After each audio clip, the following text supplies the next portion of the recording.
Man bija 13 gadi, kad devos ar draugiem uz ballīti, pasēdēšanu. Un kādam puisim atļāvu sev uztaisīt kokteili. Izdzēru kokteili un sēdēju divānā un sapratu, ka kaut kā jocīgi es jūtos. Man sāka tīri pirkstu gali, galva sāka smagi justies. Un es arī tam puisim pateicu to, ka jūtos slikti. Un viņš man ieteica apgulties uz zemes. Man sāka palikt visa bilde miglaina. Es neko vairāk nesapratu. Un tā vakarā tiku seksuāli izmantota. Un tā arī zaudēju savu nevainību savos 13 gados. Tas bija diezgan sen, tāpēc detaļas es pat neatceros vai pat negribu atcerēties. Jo šos 7 gadus es esmu mēģinājis nedomāt par šo. Un, jā. Nu tā vienu vakaru mēs draudzenēm izdomājām aiziet patusēt uz klubu. Un mēs katru paņēmām dzērienus. Un tad pēkšņi no kurienes man ir melna bilde. Un es neko neatceros no tā vakara. Un tad, kad es pamodos nākamajā rītā par laimi pie draudzenes, viņa man sāka atstāstīt visus notikumus, ka vienā momentā es esmu piegājusi pie viņas un mēģinājusi sākt dejot, bet es esmu nokritusi, es nevarēju nostāvēt kājās, es vispār nevarēju parunāt nevienu saprotamu teikumu un arī vairākas reizes vēmusi. Un tajā situācijā man draudzene vēršās pie palīdzības pie apsargiem, taču tā vietā, lai viņi palīdzētu, viņi vienkārši mūs dzina ārā un smējās par mums. Jo Latvija ir diezgan maza valsts, un es vēlējos šo tēmu vispār paplašināt par to, ka ir šāda lieta, par ko ir jārunā, bet nevēlējos kļūt atpazīstama tieši ar šo tēmu.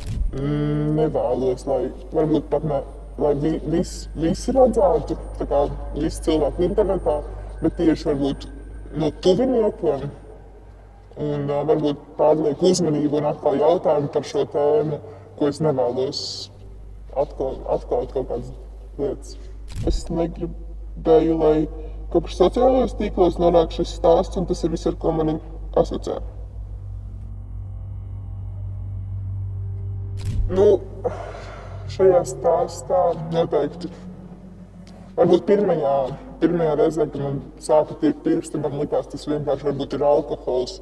Bet otrajā reizē, kad apgulos uz zemes un es sapratu, ka es vairs neko nesaprotu un man visa bilde ir miglaina, tas bija tas brīdis, kad es sapratu, ka kaut kas nav labi, ka tas nav tikai alkohols.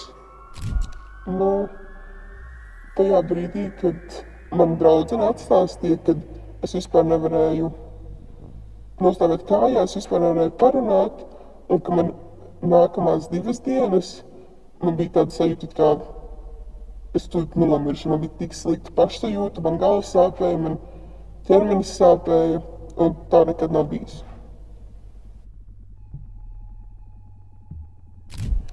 Pirmkārt, es esmu pateicīgs vienam draugiem, savai labākajai draudzenei, ka man tiešām palīdzēja, jo es tiešām nezinu, ko es būtu darījusi tur viena. Bet tie apsargi, man liekas, viņi vienkārši redzēja, ka cilvēkam ir slikti, un kad es vēmu tajā klubā, un viņi negribēja ar to viņi negribēja palīdzēt, viņi negribēja iesaistīties, tāpēc viņi labāk vienkārši pagriezās un izlikās, ka nekas nenotiek. Es to vakaru neatceros, man ir melna bilde, bet cik man stāstīja, īsti nē.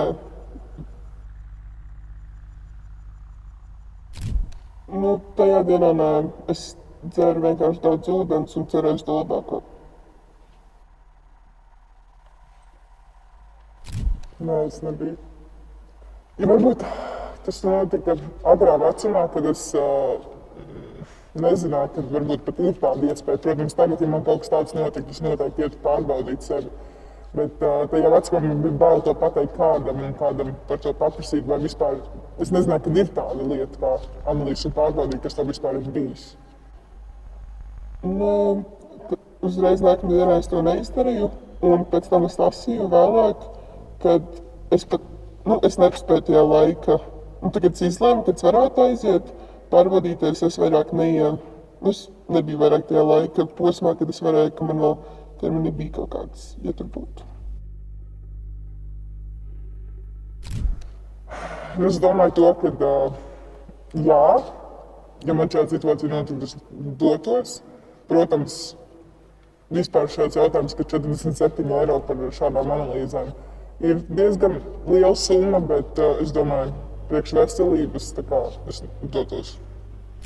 Gan jau, ka ne.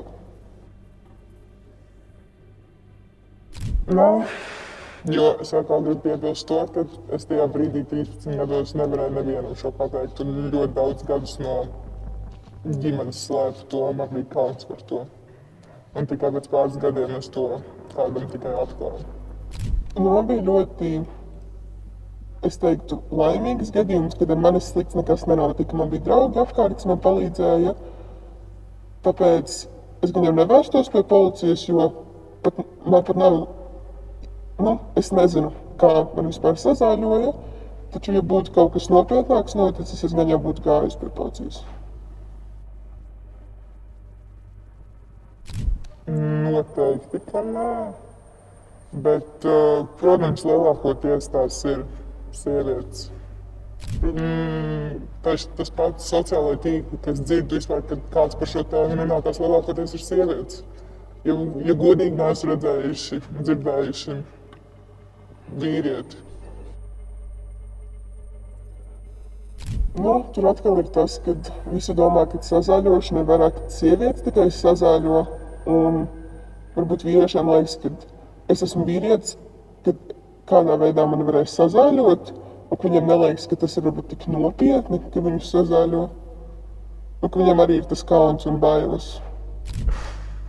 Protams, es nezinu statistiku, bet vienkārši man pēc pieredzes ir tā, ka lielākoties tās ir sievietes un meitenes, jo lielākoties tie sazāļotāji tieši ir vīrieši, no vīriešu puses tas nāk.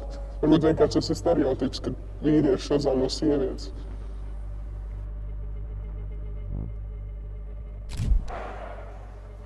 Noteikti par šo tēmu vajag runāt vairāk Latvijā, bet ne tikai no kaut kādiem uzņēmumiem, ziņu portāliem, bet risināt šo lietu. Es nezinu, tās pašas, ko es minēju par tieši asins analīžu nodošanu pēc sazāļošanas.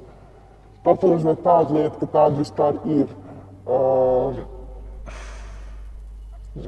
Tas pats nakts klubos, tas bieži notiek tā sazāļošana. Rūpīgāk izvērtēt, ko laiž iekšā, kas ir somiņās. Visu to, es domāju.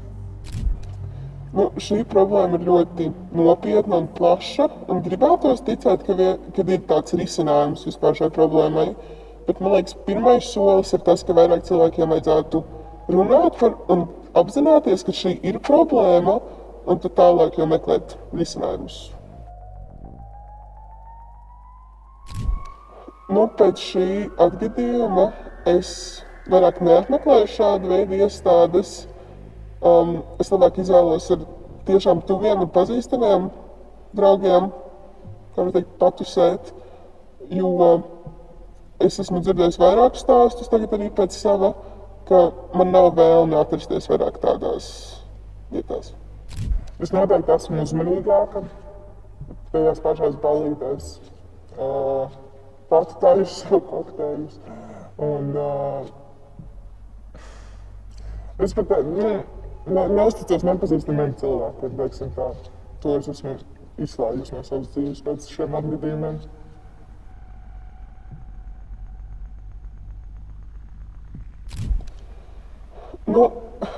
Es gribētu ieteikt aiziet uz tām analīzēm un tiešām pārbaudīties, bet tā kā viņas ir 40 pāri eiro, es ticu, ka ne visiem ir tāda privilēģija tiešām samaksāt tos 40 eiro un pārbaudīties, bet es vērstos pie cilvēkiem, ar kuriem tu biji apkārt, lai viņi tev pastāsta, kas notika, kāda bija situācija, un tad, ja jau bija ļoti nopietna situācija, tad vērsties pie tās policijas un prasīt palīdzību.